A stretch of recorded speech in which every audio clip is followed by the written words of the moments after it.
So today's session is going to be about a topic near and dear to my heart. And as you know, as most of you know, I am an executive coach. I have been a coach for a number of years as part of my job as an HR business partner. And part of that job involved onboarding new leaders, helping leaders get promoted through the ranks, a lot of focus on talent management and talent assessments, and then of course coaching leaders once they got to a certain level. Since I started my practice, my own consulting practice back in 2017, I have been working more closely with CEOs and senior executives to help them, understand their culture, to help them understand their teams. A big part of what I do is cultural assessments, as you may know from my previous videos. And so what that entails is that I go in, I talk to people in the organization, I come up with a whole bunch of recommendations based on what I've observed, and then I consult with the CEO to talk about what they can prioritize, what the next steps should be, what the next option should be, where they need help with implementation. I'll do that as well. So as you can imagine, over the years, I got my first HR job back in 2007. And then prior to that, I was an executive assistant to presidents and CEOs. So right from when I first started my career back in 1999. So I have had a front seat observing and watching and working with CEOs of all kinds of companies in different sectors, different industries. And I've noticed along the way that they all have some key characteristics that are worth noting. And most recently, I have been conducting some research for a new program that I'm developing. And so I have been speaking with a number of CEOs again or leaders of high performing teams. And there are some common themes that have come up. And so today's session is going to talk about those themes that I have observed, and in hoping that you as an aspiring leader of a high performing team, or maybe you already have a high performing team now and these tips could help you, but if you're an aspiring leader of a high performing team, then I think this will be helpful for you. We're just going to go over them, and I'm going to talk a little bit about what I've seen other leaders demonstrate with each of those characteristics. So, there's a lot of characteristics. I had to condense it down to the 5 key ones that, in my opinion, have the biggest impact on teams. So number 1, and this is something that I have seen in my career, this is something that I have heard people say is important to them and what they do. This is what I've seen in my cultural assessments for those really high performing companies, what employees say about their leaders, and what I might personally have experienced as a high-performing employee as well, is leaders who give autonomy. So autonomy is where you allow the people who are in their jobs within your team to do what they do best with minimal interference. So what does that look like? Where, let's say, you have an analyst working for you, you hired the analyst, or whether it was you or somebody else, whether you inherited the person, you hired the analyst because of a certain skill set that they had. Performance issues notwithstanding, the idea of autonomy is to allow them to continue to do the work that they were hired to do without interfering too much in terms of the step-by-step process. So, you give them a project or a task, preferably something bigger if they're at a reasonably senior analyst level, and then let them be. Let them come up with their own ideas of how to overcome roadblocks. Let them come up with their own suggestions on how to overcome challenges, as opposed to you going in there and asking them for updates every week potentially, or every day, I don't know, depending on what the project is. So here's how I've seen this played out. I myself, so this, I'm speaking as an employee now, and I'm not going to be shy about it. I've been a high performing employee for all of my career, except for maybe very, very early on. I was very green and I made a lot of mistakes, and I did almost get fired about twice. I didn't get fired, but I did almost. But aside from that, I have been a high performing employee all of my career, and I've noticed that when my manager gave me the autonomy to do what I do best and to figure things out for myself, I felt not only more engaged, but I also was motivated to perform at a greater level. So, I've had micromanaging leaders who, want to have the weekly update meeting. There's nothing wrong with the weekly update meeting, but in that weekly update meeting, they don't want to know the results of what I accomplished. They wanted to know the process by which I accomplished those results. So there's a difference there. What leaders of high performing teams do is that they don't focus too much on how the work got done. They focus on the results. And it's when the team member is having issues or struggling with achieving results, that's when the leader will step in to guide them and help them. So I hope that kind of makes sense. The other thing, I think that this is more of a mental mind block for leaders, is that they feel like success is entirely dependent on them. And I find this probably most prevalent, not so much at the CEO level, but I do find it at sort of the VP, maybe sometimes senior VP level, where they feel like the entire weight of the success of the team or the department or the company potentially, and if you're a small business owner, I've seen this happen a lot, is all on your shoulders. And that's not true.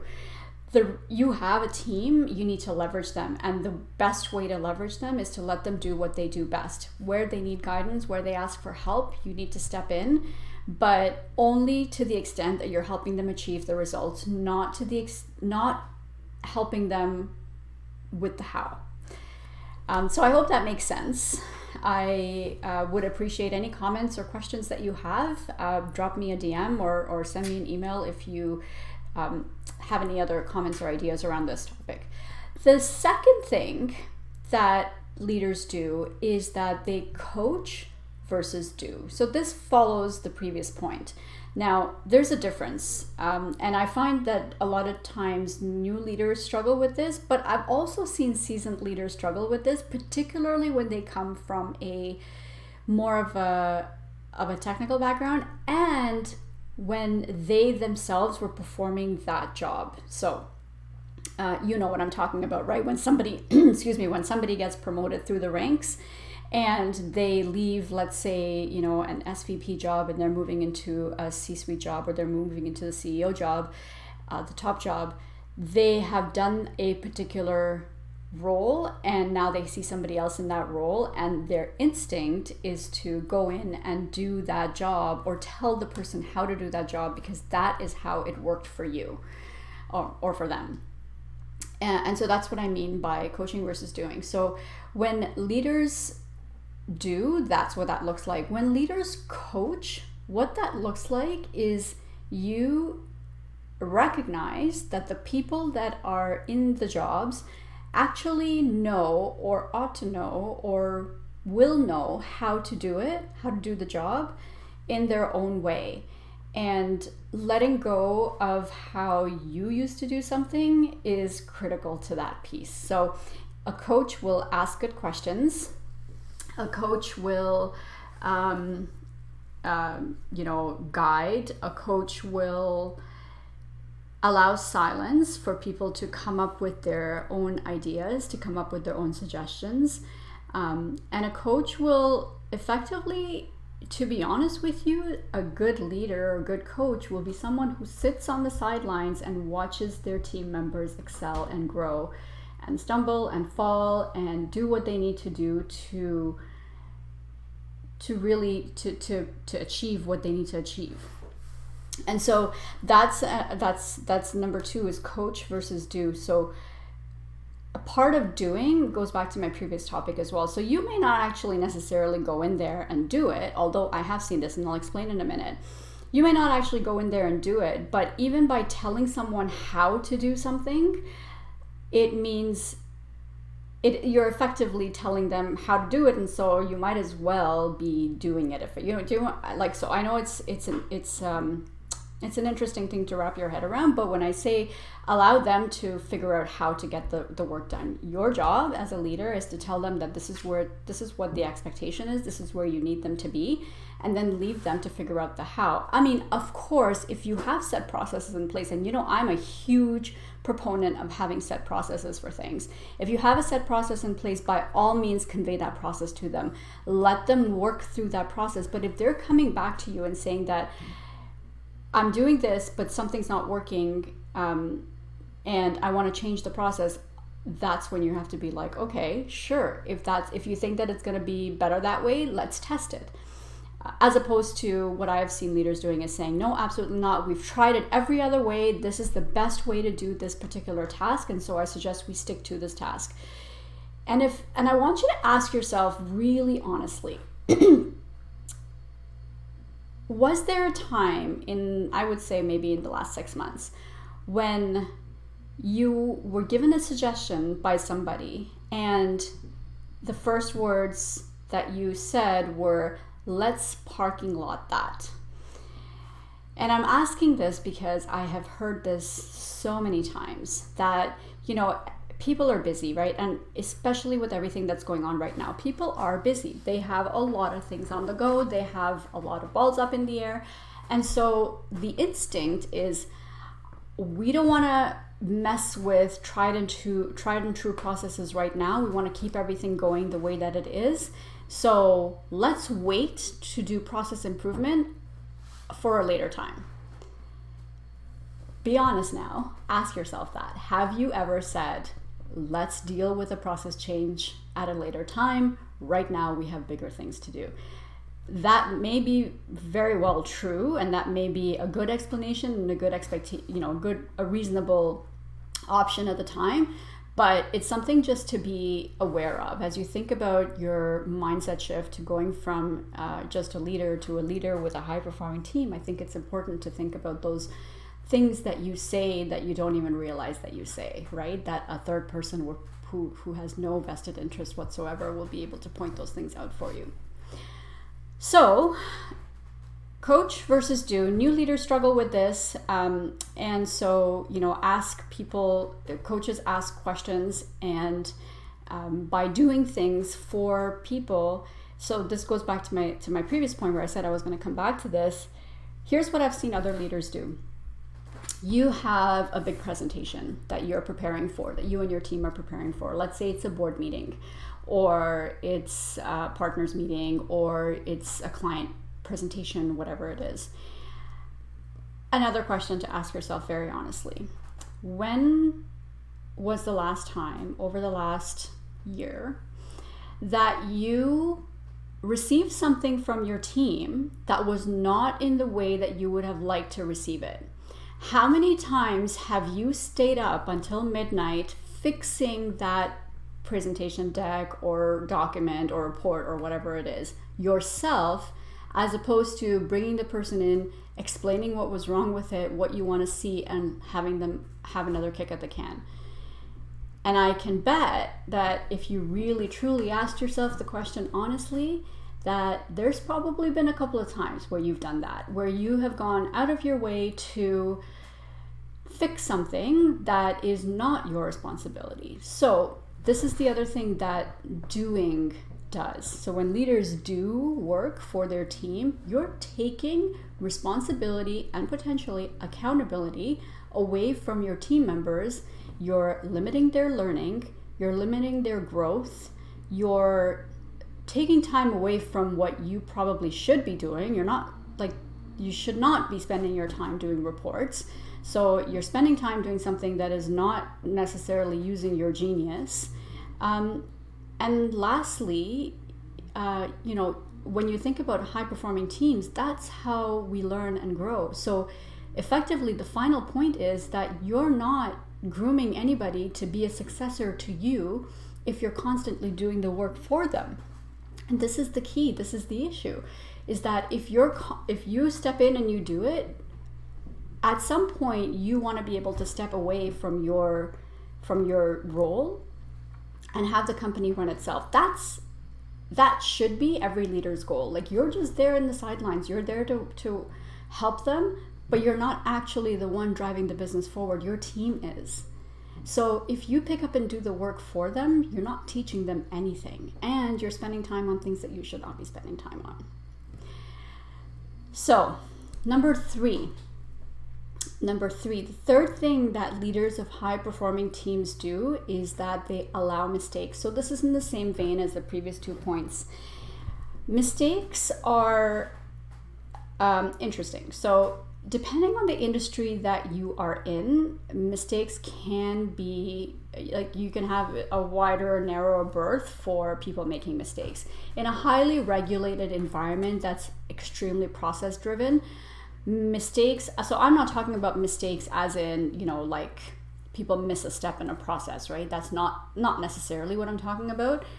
What I'm talking about is, you come up with, your team comes up with an initiative, and based on the available information and data, you decide to move forward with it, and that ends up being the wrong initiative. Or you decide to, or they decide to go down a path, as let's say if it's like an HR issue, or if it's nothing too serious, but if it's an HR issue, or if it's, a particular way of managing a project, and that turns out not to be the right way, and the mistake is that it adds, say, 2 months to the project timeline, as an example.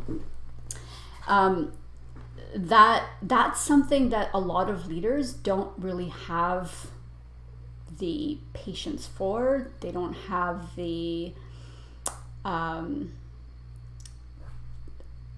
they don't have the fortitude to actually allow that and to accept that mistakes will happen, and that could potentially mean that it messes with your timelines, it messes with your revenue goals, it messes with your deliverables, it messes with, potentially even bigger things, right? So allowing mistakes, I think, is important in the sense that, I think that when you come on as a new leader, and this goes to the next point a little bit, but when you come on as a leader, you come on with certain philosophies and certain expectations, certain things that you are telling your team the direction, the vision that you want to take the team in.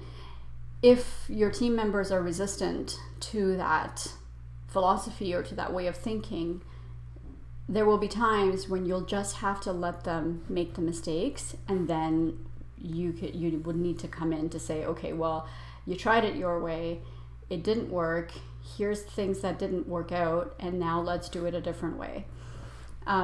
The other thing about allowing mistakes is, like I mentioned before, it's highly dependent on your industry. So if you're in a very regulated industry, it may not necessarily work. If you're in a highly creative industry, like, marketing or advertising, or, to some extent, even things like consulting and coaching, those types of industries where you're helping your customers one-on-one, or you have a one-on-one relationship with your clients, I think that there's a lot more leeway for making mistakes in those, because really a lot of times in those industries and those scenarios, there are no wrong answers as such.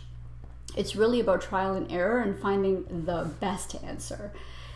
So, but in a regulated industry, if you're an accountant, for example, you can't have your accountants making mistakes in terms of how they actually do the work, right? So that's the trick.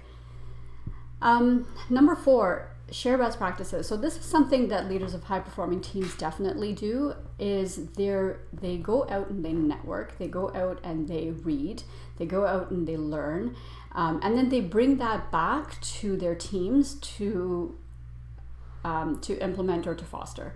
So, the focus on self-improvement is the next point, but and they kind of go hand in hand. So number 4 and number 5, I feel, go hand in hand, sharing best practices with your team. So if you have a certain philosophy, or if you have a certain, method or something that's worked for you in the past, or you're trying to drive culture change, or you're trying to drive any kind of change initiative for that matter, a new methodology that you want to bring in, sharing those best practices with their teams has been proven effective for leaders of high performing teams. Because when you're a high performer, and I'm saying this from an employee's perspective, when you're a high performer, you want to improve. You want to have different ways of doing things. You want to be able, because that stuff never leaves you, right? So as an employee, the more variety I have in my sort of a knowledge bank of ways of doing something, the more marketable I'm going to be. Like, it's just the way that it is. So sharing best practices is definitely something that I've seen a lot of high performing leaders or leaders of high performing teams do. The final thing that high performing leaders do is focus on self-improvement. And it doesn't matter what that self-improvement looks like. I mentioned before, there will be reading, there will be, sort of learning. A lot of people pursue secondary designations or certifications or degrees, or any kind of post-secondary or postgraduate studies. Or they hire a coach, or they have a consultant that comes in to help them with specific areas. But focusing on self-improvement and to constantly keep pushing and finding better ways of doing things is another sort of, I would say that would have probably been number one on the list, because without that, there's no aspiration to ever grow. And the second benefit that comes with that is that your team watches and learns and sees what you do. So if you're constantly saying, you know what, hey, I told you that this is what I believed 2 years ago, but since then, here's a number of things that have happened in my life, and I've had to rethink that thought process or to rethink that philosophy, and here's what I'm thinking now. And that is a natural, normal course of human behavior. I don't know why when you come into the workplace, for some reason, leaders feel like there's this ego there that they can't say that they've made a mistake or they can't change their mind. And I feel like it happens particularly I want to say the more senior you get, but actually that's not true, because I find some of the most attuned CEOs, one of the most, when you talk about high EQ CEOs, they're the ones that are most self-reflective, and they're the ones that put up their hands and say, I don't know the answer to that, and so I'm going to go out and seek it. Or I'm starting to question the way I did this, and so now I'm going to go and find an alternate viewpoint. Or I'm having trouble answering or doing something in a certain way, and I feel like I'm not being true to myself when I'm doing it this way. Let me go and find something else that I can do, or how can I shift my mindset so that thing that I'm trying to do becomes easier. So that's it. Those are sort of in all of my years of experience in working with CEOs and just leaders of high performing teams and being immersed in high performing cultures, those are the 5 key characteristics that I've seen. So just to recap, number 1, they give autonomy to their teams. Number 2, they coach versus do. They don't take away responsibility and accountability from their teams. They coach their teams. They coach their team members to do what they should be doing. Number 3, they allow mistakes to happen. Mistakes can be serious, and it all depends on the appetite of your organization, of your industry, but those leaders that truly have successful high-performing teams allow wide berth to their employees and their lower-level leaders to experiment and to see what works and what doesn't work. Because that's the only way to really push an organization forward. And number 4 is they share best practices from their own experience, from their from information that they get from colleagues, from people that they've networked with, from any kind of associations or committees or roundtables that they're involved with, and they bring that knowledge back to their team so that the whole team elevates. And number 5, and this is most critical, they focus on their own self-improvement, whether that's hiring a coach, whether that's enrolling in a learning program of some sort, whether that's getting a consultant in to help them find their blind spots, whatever that may look like, they do focus on self-improvement, and they do that as not just for themselves, but also as an example for the rest of their teams.